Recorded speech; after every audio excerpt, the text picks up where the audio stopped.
नमस्कार, मैं हूं आपके साथ ईशा नेगी।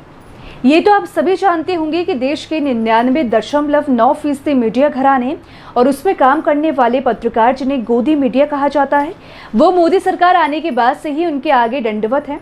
इसके बावजूद भी पूर्ण बहुमत की सरकार संवैधानिक नियमों की धज्जियां उड़ाते हुए 40 पत्रकारों के पेगासस के माध्यम से फोन टैप करवाने में कोई शर्म नहीं रखती है। सबसे हैरानी की बात तो ये है कि जिन 40 पत्रकारों की फोन टैप सरकार ने करवाए हैं, उनमें से कुछ एक पत्रकार ऐसे भी हैं जो सरकार की खुशामद करने के लिए भी जाने जाते हैं। उनके मीडिया संस्थान मोदी चालीसा पढ़ते रहते हैं। इसके बावजूद भी वो मोदी सरकार की लपेटे में आ गई हैं और उनके भी फोन टैप हुए हैं। ये अपने आप में ही हैरान कर देने वाली खबर है। हालांकि ये साफ नहीं है कि इन लोगों के फ़ोन हैक हुए हैं, लेकिन जितने सैंपल की जांच की गई है उनमें से आधे से ज़्यादा में पेगासस की ट्रेस पाई गई। जिन भारतीयों के नाम सामने आए हैं उनमें बड़े समूह के एडिटर शामिल है।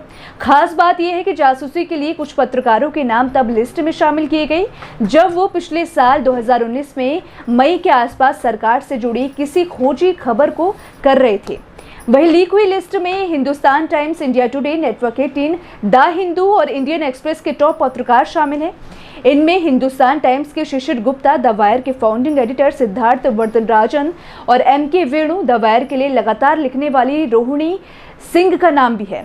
दरअसल पेगासस का काला पिटारा खुला है। फ्रांस की संस्था फॉरबिडन स्टोरीज और एमनेस्टी इंटरनेशनल ने मिलकर खुलासा किया है कि इजरायली कंपनी एनएसओ के स्पाईवेयर पेगासस के जरिए दुनिया भर की सरकारें, पत्रकारों, कानूनविदों, नेताओं और यहाँ तक कि नेताओं के रिश्तेदारों की जासूसी करा रही है। इस जांच को पेगासस प्रोजेक्ट नाम दिया गया है। निगरानी वाली लिस्ट में 50,000 लोगों के नाम हैं, जो पहली लिस्ट पत्रकारों की निकली है, जिसमें 40 भारतीय नाम हैं।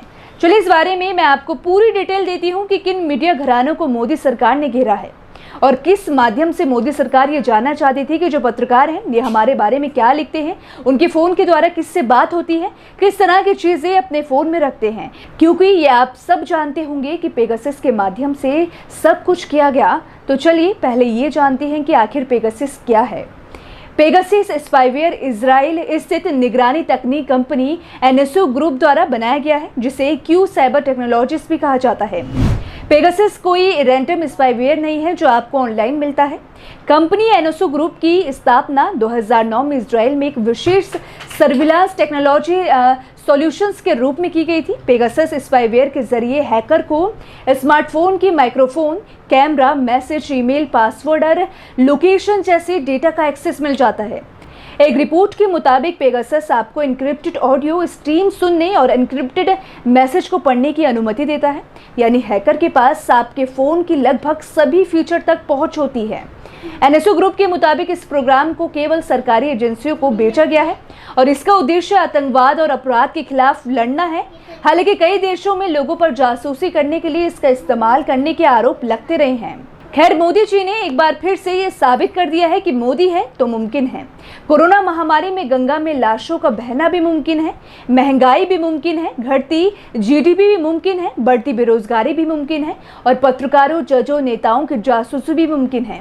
क्योंकि ये भारतीय इतिहास में पहली बार हो रहा है जब सत्ताधारी सरकार पत्रकारों को जासूसी करवा रही हो। इन सब के बावजूद सबसे बड़ा सवाल ये कि आखिर मोदी सरकार को मीडिया की जासूसी क्यों करनी पड़ रही है, या फिर एक बार फिर मोदी सरकार असल मुद्दों से, जैसे बेरोजगारी, किसान आंदोलन, कोरोना महामारी, बढ़ती महंगाई से जनता का ध्यान भटकाना चाहती है।